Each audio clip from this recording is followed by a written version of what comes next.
The history of surfing. For some, it's a serious sport. For others, it's simply a way to let off steam. But despite its casual association with fun and sun, surfing has a richer and deeper history than many realize. What we now call surfing originated in the Polynesian islands in the Pacific Ocean. We know from various accounts that surfing was practiced throughout the Polynesian Pacific, as well as in West Africa and Peru. But it was in the Hawaiian archipelago in particular that surfing was most advanced, best documented, and, unlike in other parts of Polynesia, very long-lived. And for the people of Hawaii, surfing wasn't just a recreational activity, but one with spiritual and social significance. Like much of Hawaiian society, almost every aspect of surfing was subject to a code of rules and taboos known as kapu. Hawaiians made offerings when selecting a tree to carve, prayed for waves with the help of a kahuna or experienced priest, and gave thanks when they survived a dangerous fall. Certain breakwaters were strictly reserved for the elite. But it wasn't just a ceremonial affair. Surfers competed and wagered to see who could ride the farthest and fastest or catch the biggest wave with superior skill, earning them respect, social status and romantic success. Later it was called the Sport of Kings. Hawaiian men and women of all ages and walks of life participated on surfboards fashioned from koa, breadfruit, or willa trees. Many Hawaiians rode alaya boards, which were thin and medium-sized and similar to today's shortboards. Some rode paipo boards, short boards with round noses on which riders usually lay on their stomachs. But only chiefs could ride the massive olo boards, which were twice as long as today's longboards. Unlike most modern surfboards, all boards were without fins, so surfers had to pull their hands or feet to turn.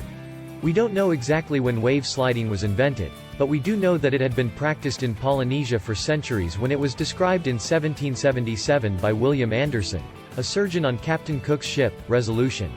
Although Anderson was very impressed, most American Christian missionaries who came to Hawaii a few decades later considered surfing a sin and discouraged it, as well as other aspects of native culture. The greatest threat to surfing, however, was to the natives themselves.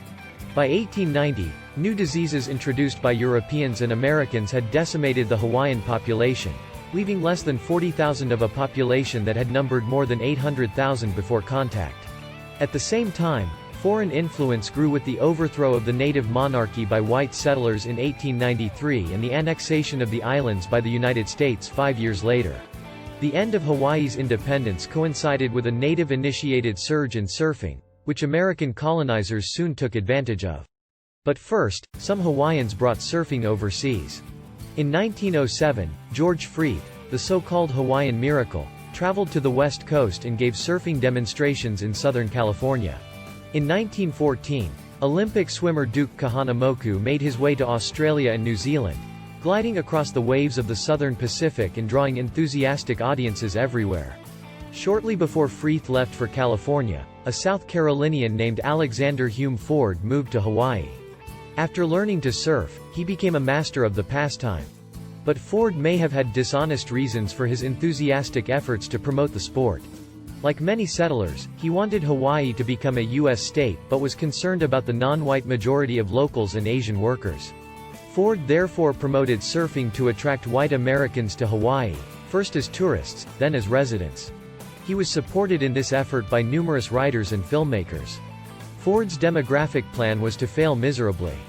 Hawaii became a state in 1959 and remains the most ethnically diverse state in the country. But promoting surfing was a far greater success. Today, surfing is a multi-billion-dollar global industry with tens of millions of followers worldwide. And although relatively few of these surfers know the once important wave chants or board carving rituals, Hawaiians preserve these traditions to this day. Do Hawaiians continue to preserve these traditions that were nearly washed away by the waves of history?